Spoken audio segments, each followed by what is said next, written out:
সুমনদা, এক সময় ক্যাগ রিপোর্টের ভিত্তিতে ইউপিএ সরকারকে তোলপাড় হতে দেখেছি। একাধিক বড় বড় দুর্নীতি সেটা সামনে এসেছে ক্যাগ রিপোর্টের মাধ্যমে। আবারও সেই ক্যাগ রিপোর্ট এবং যে অভিযোগ এবারে তৃণমূল সরকারের বিরুদ্ধে উঠছে, কতটা গুরুত্বপূর্ণ, কতটা গুরুতর এই অভিযোগ সুমনদা? দেখুন, ক্যাগ রিপোর্ট তো খুব গুরুত্বপূর্ণ, কারণ সরকার কিভাবে খরচ করছে এবং সেই খরচের হিসেব নিকেশ পরীক্ষা করা হচ্ছে ক্যাগের দায়িত্ব। এবার আপনি যেহেতু এই সেন্টেন্সটা বলে দিলেন, সেহেতু আমার একটু ক্যাগ রিপোর্ট নিয়ে সন্দেহ প্রকাশ করতে সুবিধে হবে। অর্থাৎ ইউপিএ সরকারের আমলে যিনি সিএজির প্রধান ছিলেন, সেই বিনোদ রায় যখন চাঞ্চল্যকর সব ঘোষণা করতেন, যেটা আজকে সুকান্ত মজুমদার তার প্রেস কনফারেন্স যার প্রসঙ্গ টেনেছেন, যে প্রায় 1,96,000 কোটি টাকার দুর্নীতি হয়েছে, যখন তদন্ত হলো তখন দেখা গেল কিচ্ছু প্রমাণ হলো না। বিনোদ রায়কে পরবর্তীকালে বিজেপি অনেক যাকে বলে পুরস্কার দিয়েছে। এখন যিনি ক্যাগের প্রধান, তার নাম গিরিশচন্দ্র মুর্মু, এবং আশ্চর্যজনকভাবে, যেটা নরেন্দ্র মোদীর সরকারে সবসময় হয়, উনিও গুজরাট ক্যাডারের অফিসার। ওনাকে গুজরাট ক্যাডার থেকে আনা হয়েছে। এবং ক্যাগ যখন নীতিন গডকরির ডিপার্টমেন্টের ব্যাপারটা ধরলো, তখন নীতিন গডকরির ডিপার্টমেন্টের বিষয়টা যারা ধরেছিল তাদের বদলি করে দেওয়া হলো। দেখুন, পার্থপ্রতিমবাবু একদম ঠিক বলেছেন। আমিও বিশ্বাস করতে চাইব, আবার রিপিট করলাম দুবার কথাটা, যে ক্যাগ কোনো রকম রাজনৈতিক অভিসন্ধি ছাড়া এই তদন্তটা করেছে বা এই রিপোর্টটা তৈরি করেছে। কিন্তু কি করে বিশ্বাস করব?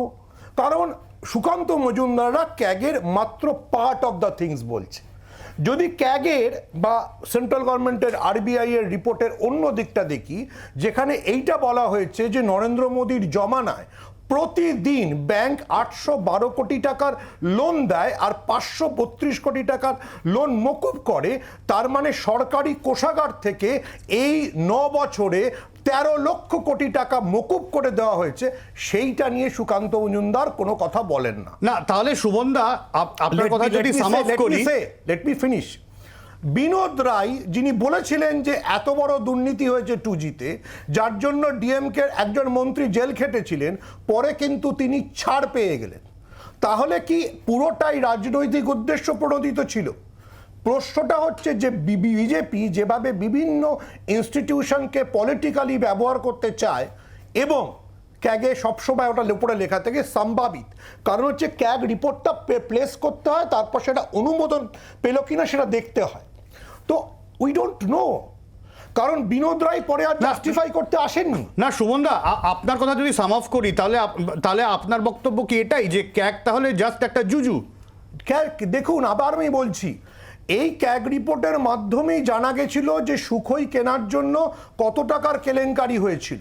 ক্যাগই বিভিন্ন প্রশ্ন তুলেছে, কিন্তু বিজেপি বিভিন্ন ইনস্টিটিউশনকে যেভাবে ব্যবহার করে, তারপরে আপনি সেটাতে নিশ্চিত হবেন কি করে? আচ্ছা প্রণয়দা।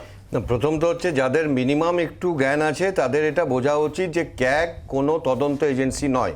অডিটর জেনারেল অডিট করছে। এবার এটা সম্পূর্ণ হিসেব নিকেশের ব্যাপার। আমার একটা ফান্ড, এই ফান্ড জন্য অ্যালোকেট হয়েছিল, এর এত খরচ হয়েছে, এত ইউটিলাইজেশন সার্টিফিকেট এসছে।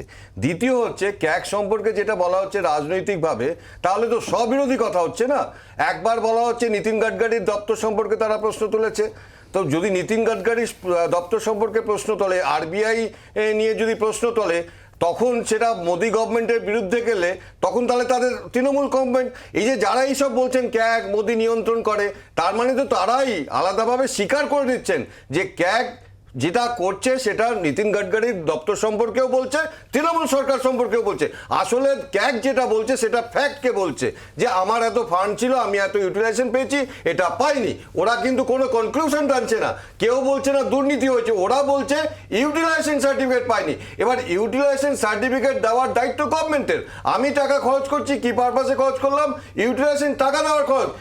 ক্যাগ কিন্তু বলছে দুর্নীতি হয়েছে, ক্যাগ বলছে ইউটিলাইজেশন সার্টিফিকেট পড়েনি। ঠিক একইভাবে নীতিন গডকরি ডিপার্টমেন্ট হতে পারে, ঠিক একইভাবে অন্য ডিপার্টমেন্ট হতে পারে, কিন্তু একে যারা রাজনৈতিক কারণে বলছেন, আমার মনে হয় তারা নির্দিষ্ট কোনো রাজনৈতিক দলের হয়েই কথা বলছেন। বাংলার আওয়াজ, বাঙালির আবেগ, জি 24 ঘন্টা।